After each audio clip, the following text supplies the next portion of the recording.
والسلام على سيد المرسلين وعلى آله وأصحابه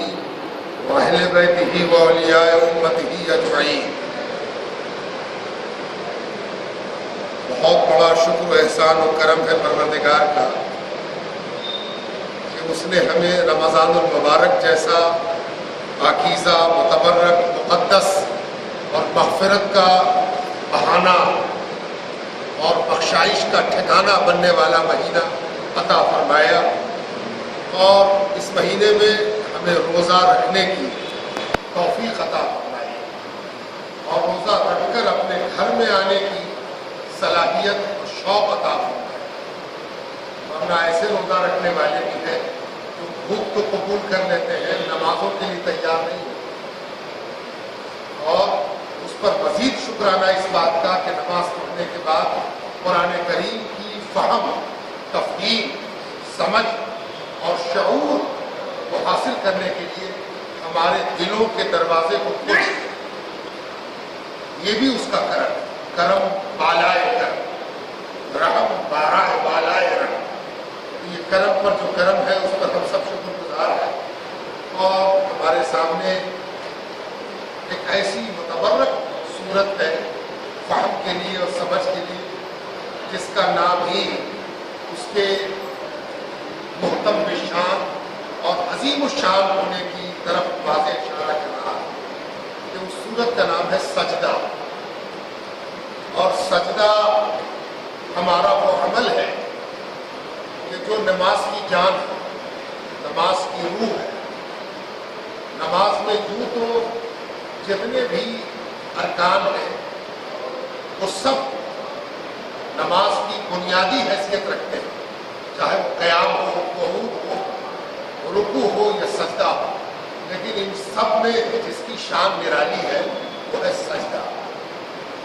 اور سجدے کے بارے میں قرآن کریم میں اس وضاحت کے ساتھ یہ انعام درج کیا گیا ہے کہ جس وضاحت کے ساتھ کسی دوسرے رکن کی اضافت نہیں کی گئی، اور وہ ہے واسجد واقترب، سجدہ کرو اور قریب ہو جاؤ، سجدہ کرو اور مقرب ہو جاؤ۔ پیشانی تم نے زمین پر دھری،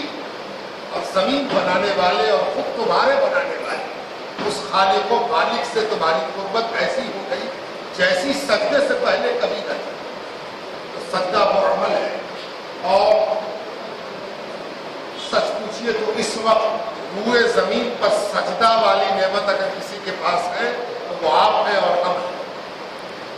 ہمارے علاوہ کسی کے پاس وہ سجدہ جس کو پروردگار سجدہ کہتا ہے کسی کو نصیب نہیں ہے سوائے آپ کے اور میرے۔ تو ایک ایسی صورت میں ہم داخل ہو رہے ہیں کہ جس کا نام نامی ہے سجدہ۔ گویا یہ صورت اپنے پڑھنے اور اپنے سمجھنے اور اپنے یاد کرنے اور اپنے اندر ڈوبنے والے کو وہ ثواب دلانے والی ہے جو سجدے کا ہے۔ اسی لیے اس کے فضائل، اس کے برکات پر متعدد حدیثیں گواہ ہیں، اور مختلف بزرگوں نے اس کے فائدے اور اس کی عظمتیں بیان کی ہیں۔ یہ صورت اپنے نزول کی تاریخ کے اعتبار سے مکیہ ہے، یعنی سرکار دو عالم سید کل حضرت احمد مصطفیٰ محمد مصطفیٰ صلی اللہ تعالی علیہ وآلہ وسلم کی حیات طیبہ کے اس حصے میں نازل ہوئی ہے جب سرکار دو عالم مکی زندگی سے گزر رہے ہیں، ہجرت سے پہلے کی صورت۔ بعض محققین کی رائے ہے کہ یہ ہجرت سے پہلے میں بھی اس دور سے تعلق رکھتی ہے جب 13 سالہ دور مکیہ کا وسط آ گیا، یعنی تقریباً 7.5 سال یا 7 سال یا 6.5 سال کے قریب دعوت دینے میں، تبلیغ کے شروع کرنے میں، اعلان نبوت کے کرنے میں گزر چکے ہیں۔ وسط دور مکیہ کی یہ صورت ہے۔ اس دور کی کچھ خصوصیات، اس دور کو اگر ہم جان لیں اور سمجھ لیں تو اس صورت کو صحیح طور پر سمجھنے میں مددگار ہے، اس لیے کہ صورتحال کو جاننے سے اس حال سے متعلق جو بات کہی جاتی ہے وہ اچھی طرح سمجھی جاتی ہے، ورنہ مشکل بات ہے۔ شان نزول اس کا کیا ہے؟ شان نزول اس کا یہ ہے کہ سرکار دو عالم صلی اللہ علیہ وآلہ وسلم نے جب دعوت کا آغاز کیا تو آپ جانتے ہیں کہ بہت آسانی سے اس دعوت کی قبولیت کے دروازے نہیں کھلے، مختلف قسم کے اعتراضات ہوئے، اور یہ اعتراضات کرنے والے بھی متضاد کیفیات سے گزرتے رہے، یعنی جو اعتراض کیا گیا پھر اس اعتراض کی ہوا نکلتے ہوئے خود معترض نے دیکھے اور وہ اپنے اعتراض سے خود پیچھے ہٹا۔ مثلا یہ تو طے ہے کہ سرکار دو عالم صلی اللہ علیہ وسلم کو سچا کہنے میں پورا مکہ بیک سوال تھا، کوئی ایسا نہ تھا مکے میں جو سرکار دو عالم کو جانتا ہو اور سچا نہ پہچانتا،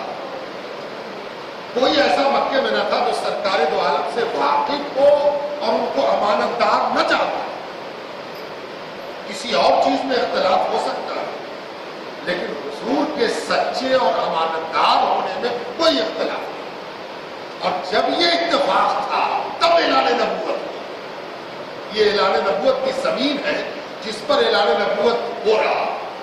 تو اعلان کب ہو رہا ہے؟ جب چاروں طرف سے راست بازی کے کلمے پڑے جا رہے ہیں، انت صادق انت امین، آپ سچے ہیں اور آپ امانت دار ہیں۔ ایسے وقت میں کوئی دعویٰ کیا جائے اور کوئی اس دعوے کی صداقت کو پرکھنے لگے تو اس سے پتہ چلا کہ یہ تو سچے ہیں، اس پر اتفاق ہے، جو انکار کر رہا وہ اپنے جھوٹے ہونے کا اقرار کر رہا ہے۔ تو سب سے بنیادی بات ہے وہ یہ ہے۔ اور سرکار دو عالم جب دعوت کا آغاز فرماتے ہیں تو اس میں مختلف قسم کی جہتیں پیدا کی جاتی ہیں۔ مثلا کوئی یہ کہتا ہے اللہ کو نبی بنانے کو کوئی اور نبی نہ تھا، یہی ملے، اور کوئی بڑا رئیس، بڑا زمیندار، بڑی حیثیت کا مالک وہ ہوتا نہیں، یعنی ایک نے حیثیت کو انکار کرنے کے لیے بہانہ بنایا،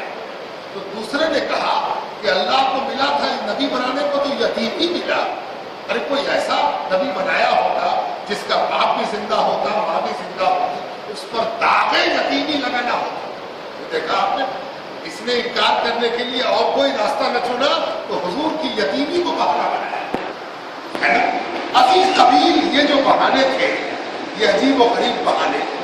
یہ بہانے بنتے رہے، ٹوٹتے رہے، بکھرتے رہے، منتشر ہوتے رہے۔ اس میں سے ایک بہانہ یہ تھا کہ جب سرکار دو عالم نے قرآن کریم کی آیات کو سنانا شروع کیا، پڑھنا شروع کیا، تلاوت کرنا شروع کیا، اپنی اس ذمہ داری کے تحت جو پروردگار نے آپ کو دی تھی کہ یتلو علیہم آیات، یہ میری آیات کی تلاوت کرتے ہیں، تنشیر کرتے ہیں، نشر کرتے ہیں، پھیلاتے ہیں، سناتے ہیں، پہنچاتے ہیں۔ تو جب ان آیات کا سننا ہوا تو اہل مکہ جن کو اپنے زبان کے فصیح اور بلیغ ہونے کا زوردار دعویٰ تھا، انہوں نے فصاحت اور بلاغت کے جتنے پیمانے تھے سب پر قرآن کو جانچ کیا۔ ظاہر ہے کہ جو سچے نبی میں سے داغ یتیمی کھوج لے رہا اور جو سچے نبی میں سے رتبے کی کمی کھوج لے رہا ہے، بظاہر کہ ان سے بڑے دولت مند بھی موجود ہیں، وہ قرآن میں سے زبان کا سکھ، زبان کی کمزوری یا معنی اور مفہوم کے پہنچانے میں کسی قسم کی کوئی گڑبڑی تلاش کرنے میں کیسے چوک سکتا ہے۔ چنانچہ کان بڑی مستعدی کے ساتھ کھلے ہوئے تھے اور دل کے دروازے بھی کھلے ہوئے، اور سے سنا جا رہا ہے۔ جب یہ دیکھا گیا کہ اس کلام میں تو عجیب بات، یہ فصیح بھی ہے، بلیغ بھی، اسے شاعری بھی نہیں کہا جا سکتا اور صرف نثر کہہ کے چھوڑا بھی نہیں جا سکتا، نہ یہ پیور پروز ہے اور نہ یہ ڈائریکٹ پوئٹری ہے۔ اسے پروز کریں تو پوئٹری سے خالی نہیں، اور اگر پوئٹری کہے تو یہ پروز ہونے سے خالی نہیں۔ یہ کیا چیز ہے؟ یہ عجیب و غریب چیز ہے، اور کبھی یہ بات حضور صلی اللہ علیہ وسلم کے زمانے مبارک سے سنی بھی نہیں ہے۔ ایسا نہیں ہے کہ 40 سال کا عرصہ گزر چکا، 45 سال کا عرصہ گزر چکا، ان 45 برسوں میں یا 40 برسوں میں ہم جو باتیں ان سے سنتے رہے اس میں نہ تھی جس میں اس طرح کے کلام کا رنگ ہو. یہ بات بھی کرتے تھے، خبیر سے بات کرتے تھے، یہ سوال بھی کرتے تھے، ہم جواب دیتے تھے، ہم سوال کرتے تھے، یہ جواب دیتے تھے.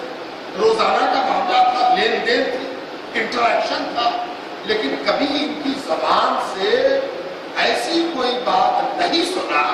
کہ جو اب سن رہے ہیں اس میں جو رنگ ہے وہ اس سے پہلے کبھی نہیں. اب کیا کیا گیا؟